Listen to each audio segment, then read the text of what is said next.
धन धन जगत पिता सतगुरु रविदास महाराज जी, प्यारी साध संगत जी, सतगुरु रविदास महाराज जी के जीवन से जुड़ी एक वो सच्चाई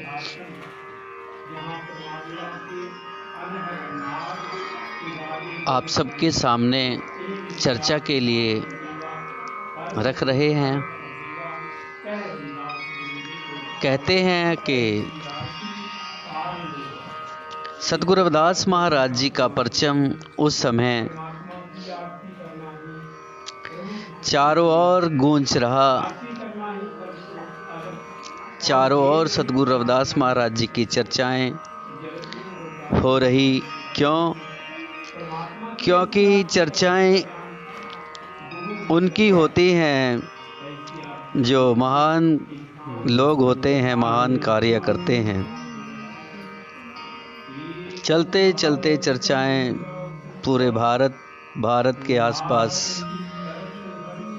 जो मुल्क थे वहाँ भी सतगुरु रविदास महाराज जी की चर्चाएं होती हैं। एक टोला पुजारियों का हरिद्वार के लिए जाता है। गंगा स्नान कहते हैं, महाकुंभ लगता है। ये संस्कृति, ये कल्चर, समागम लगता है, संतों का जमावड़ा होता है।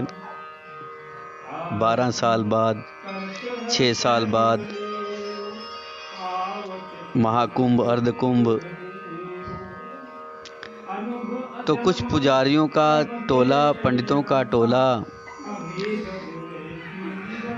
आपस में विचार करते हुए जा रहे हैं कि सुना है कि भाई काशी में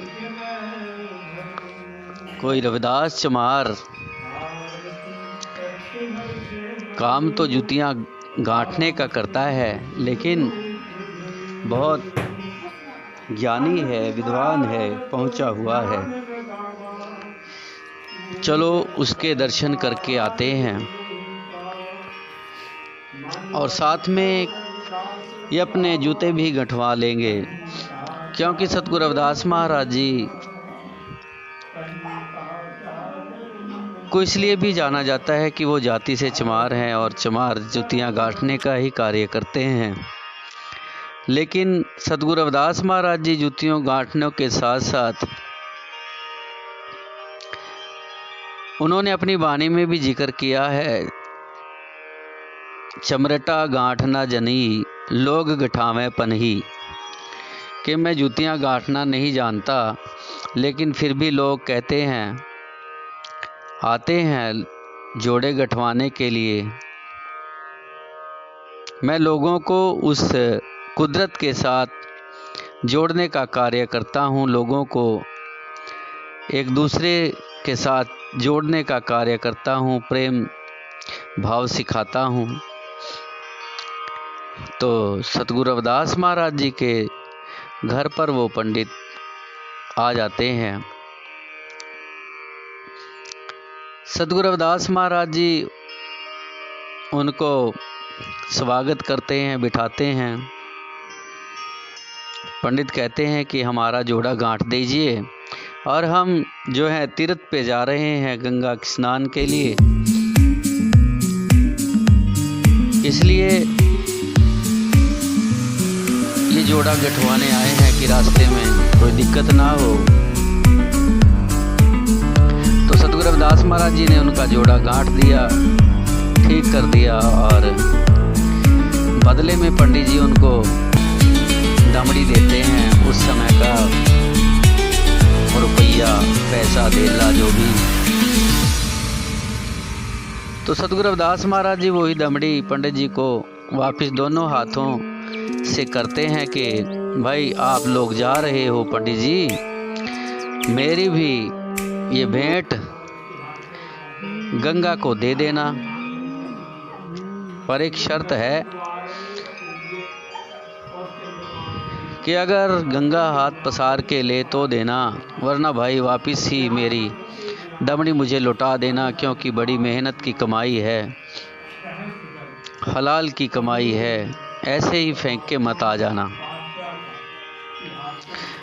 पंडित गंगाराम जो उनमें से प्रमुख पंडित है, वो हाथ पसार के वो दमड़ी ले लेता है और कहता है, ठीक है रविदास, हम जा ही रहे हैं, चलो तुम्हारा भी उपहार भेंट हम गंगा जी को दे देंगे।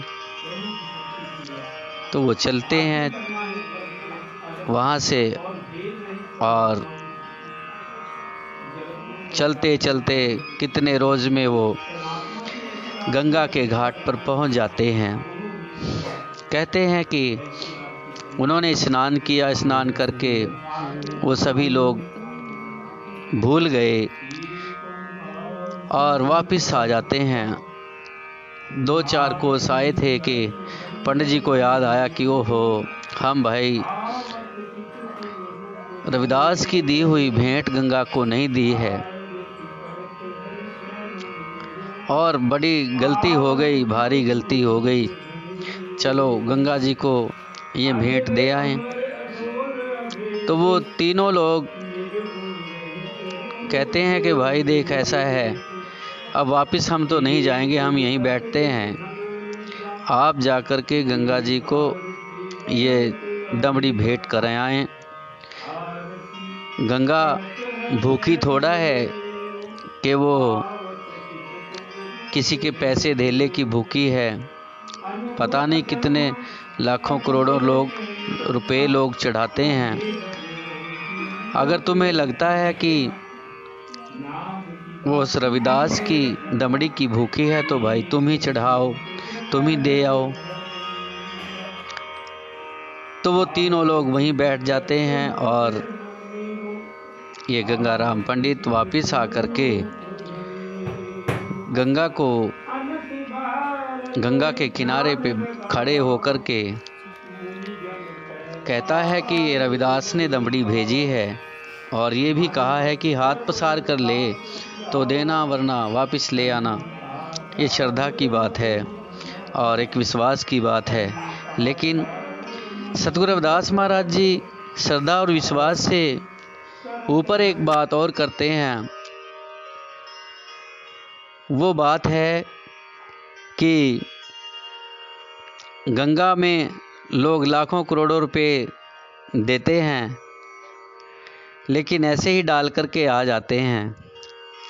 क्यों पता नहीं, वो परंपरागत डालते हैं। लेकिन सतगुरु रविदास महाराज जी तो एक शर्त लगा करके वो दमड़ी भेजते हैं कि अगर हाथ निकाल कर ले तो देना, स्वीकार करे तो देना। तो कहते हैं कि गंगा ने हाथ पसार कर वो दमड़ी ली और पंडित जी से कहा कि पंडित जी ठहरो, और कहते हैं कि एक कंगन पंडित जी को भेंट किया। पहले तो हैरान ही हो गया पंडित ये देख करके कि कोई दमड़ी भेजता है, कोई करोड़ों रुपए चढ़ाता है, कभी गंगा हाथ निकाल करके नहीं लेती है। कैसे गंगा का मन है कि इस चमार रविदास की दमड़ी को हाथ पसार करके ले लिया है। तो प्यारे साध संगत जी, कंगन उस पंडित को देती है। आगे का वाकया हम दूसरे भाग में